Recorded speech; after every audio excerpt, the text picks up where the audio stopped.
Hey guys, so today I'm here with my what I read in October video. I didn't think that I would read much this month, but I read quite a bit. I mean, I didn't think I would read it all, so obviously anything is higher than I expected it to be.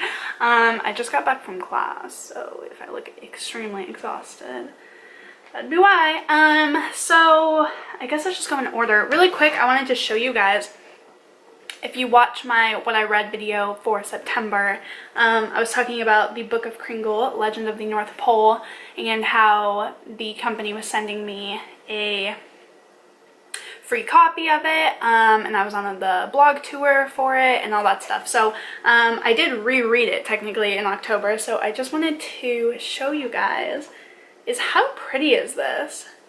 Like, it looks so vintage and stuff.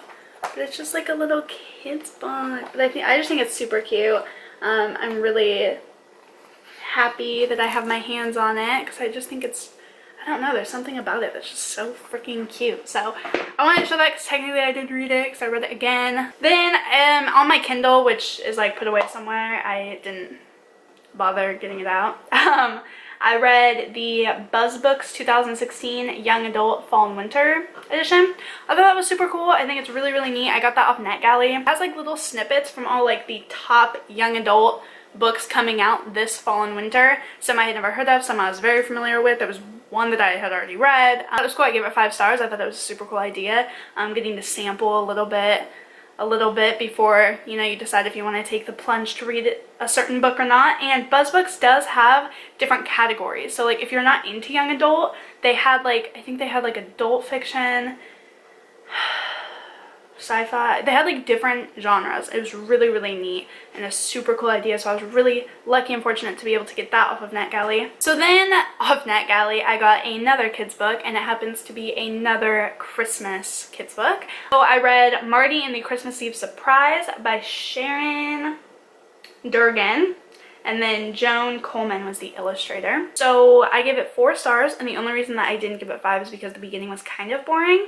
And normally that wouldn't bother me, like with a, you know, a young adult book or something like that. It's like, you know, I understand that there needs to be some background info and some build up, but with a kid's book, it's like, it's so little, and you're talking to kids, so I don't think there's time to be slow. So it was a little like, okay, like when does the story start? But pretty much it's about this mouse who's obsessed with Christmas, and then like all the decorations come to life, and you just like, it's, yeah, it's cute. But I think it would be a really good read for kids.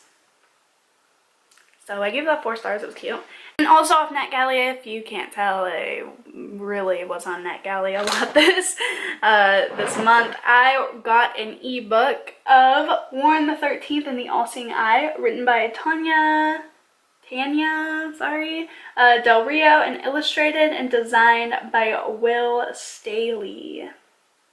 I'm probably butchering everyone's name because I'm terrible at that, but I tried. So pretty much this book is about this kid named Warren the 13th, and he works at a hotel that his ancestors, I mean the Warrens, have ran it forever, and he's obviously the 13th, and it might be home, the hotel, to this like treasure that people call the All-Seeing Eye. And so it's like this mystery of people trying to find it, and like him being like the hair of it though, and it's super, super intense. It may not sound like it, but it kind of is. But I gave it a 4, but I said I would give it a 4.5 if possible. Am I the only one who is super annoyed by the fact you can't give half stars on Goodreads? Because there are so many times that I want to give like a half star. I will say it reminded me a lot of Howl's Moving Castle by Studio Ghibli, Hayao Miyazaki, but like almost too much. I don't want to like give anything away, but like almost too much kind of reminded me of that. The reason, sorry if I'm like looking over here, I'm like reading my review to make sure I don't miss anything. So the reasons I said I didn't give it a 5-star rating, the one, I found a few spelling errors. Some names were spelled differently in a couple of places. It was really weird to me. The second reason is that the ebook still had some pictures in it that said unfinished, even though the book came out like November 20 something of 2015. So it's been out for like a year, and it's still, here, I'll show you. And it still had like this. is what it looked like sometimes. Just like unfinished. So it was weird to me. It made it obviously less enjoyable. Like some of the illustrations were really cool to look at still, like the rough draft, just like pencil sketches, but it's been out for like a year, so why they haven't updated the ebook and the like downloadable version off NetGalley is really confusing to me. And so I give it 4.5 because like it wasn't even completed. But besides that, I thought it was super great. I'm really glad that I was given the opportunity to read it. Definitely check it out though. I think it's still on NetGalley, so if you are a blogger, booktuber, reviewer of any sort, definitely go check it out and sign up for NetGalley if you haven't already, because you get free ebooks and it's awesome. But I'm pretty sure we're on the 13th and the All Seeing Eye is still on there, so if you're super interested in it, I recommend it. And the last one I read, I also got sent, but this was through Blogging for Books. Wow, I just realized I didn't buy a single book that I read this month. So I got sent the Book of Kringle. All of those were ebooks. And I got sent this one too. Score! This one I got sent from Blogging for Books, which is just another type of site where they give you a book in transaction in return for a review.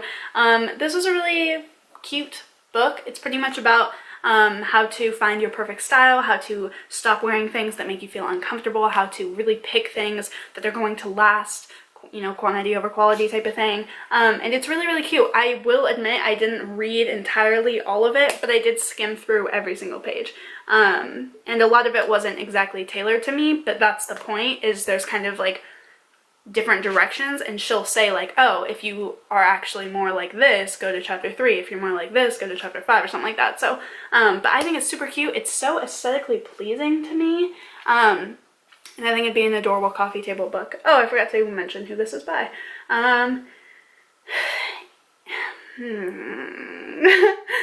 Anna Shaka Reese?